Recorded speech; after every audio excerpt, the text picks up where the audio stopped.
Akala nyo kabisado nyo na ang Boracay inside and out? Marami pa ho kaming bagong nadiskubre.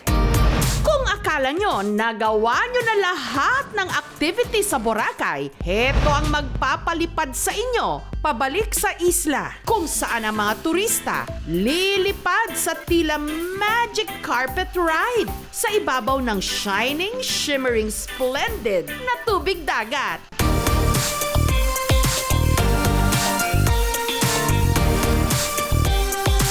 Ito ang latest tourist attraction sa Boracay, ang hydrofoiling o e-foiling.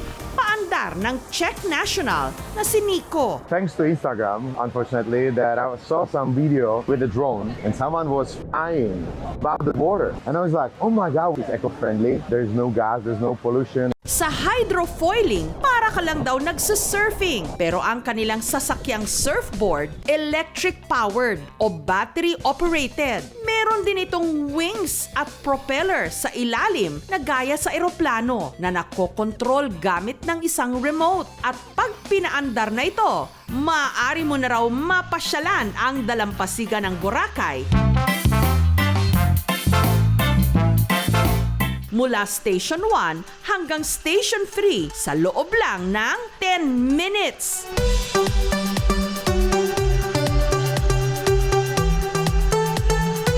Merong 4 na levels ang mga board at hindi raw kailangang marunong kang mag-surfing. Bago kasi sumabak, meron munang 15-minute lesson.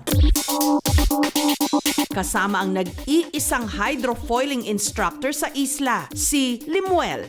Excited. Huwag sana mahulog. Kapag gusto po natin siyang ipapalipad, so ito po yung movements niya, ma'am. So, hold sa side.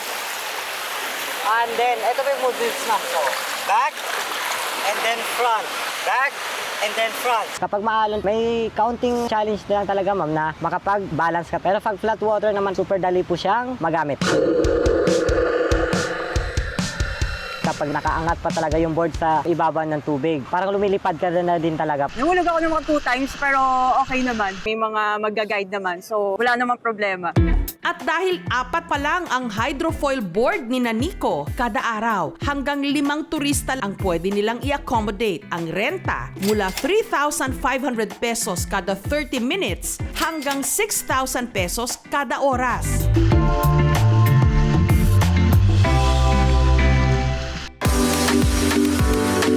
Biro naman ang ilan, hindi kompleto ngayon ang Boracay experience kung hindi ka naka-aura sa mga transparent na bangkang ito. Pick or it didn't happen.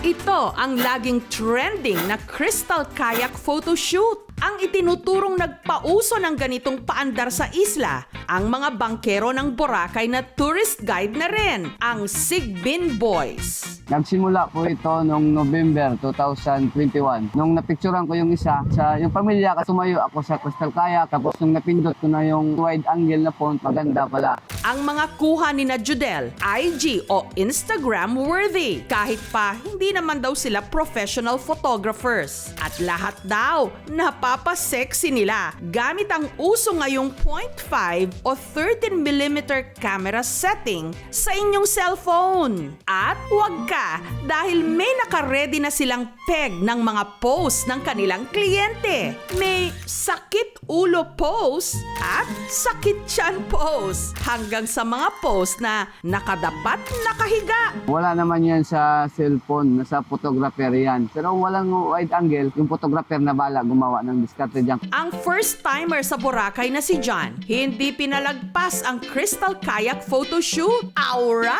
kung aura! Masaya. Actually, hindi ko na-expect na ganun kaganda yung mga photos na makukuha from them. Very good. Ang professional fee ni Judel, bayad sa kayak at photoshoot, 250 pesos. Wala namang limit sa oras. Hanggang maubos lang yung mga tinuturong post namin. Tuwing peak season, nakaka 150 na turista raw sila kada araw. Kaya mula sa 3 kayak lang, 18 crystal kayaks na ang pinarerentahan nila ngayon. Siyempre masaya din kami. Kasi minsan lang pumupunta yan dito. Kaya gandaan nyo yan, ha, sabi ko sa mga kasama ko.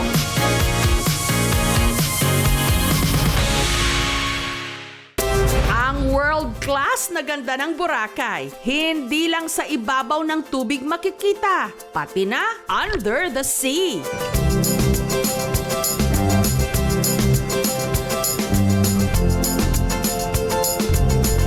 At ang perfect island activity para ma-explore ang pusod ng isla, helmet diving. Kung dati, matatanda lang ang lakas loob na nag-helmet diving, ngayon pwede na rin daw ito sa mga chikiting. Pinakamalalim yan, 7 meters.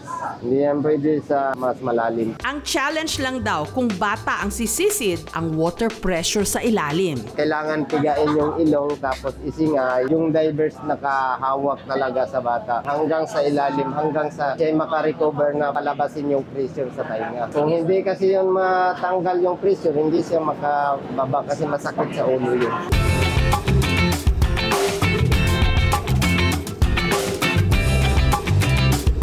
Boracay is ever ready for you to come. Visit us here in the island and enjoy mas malinis na isla ng Boracay. Nakapag-Boracay na ba ang lahat? Kung hindi pa, arat na! Dahil deserve natin yan!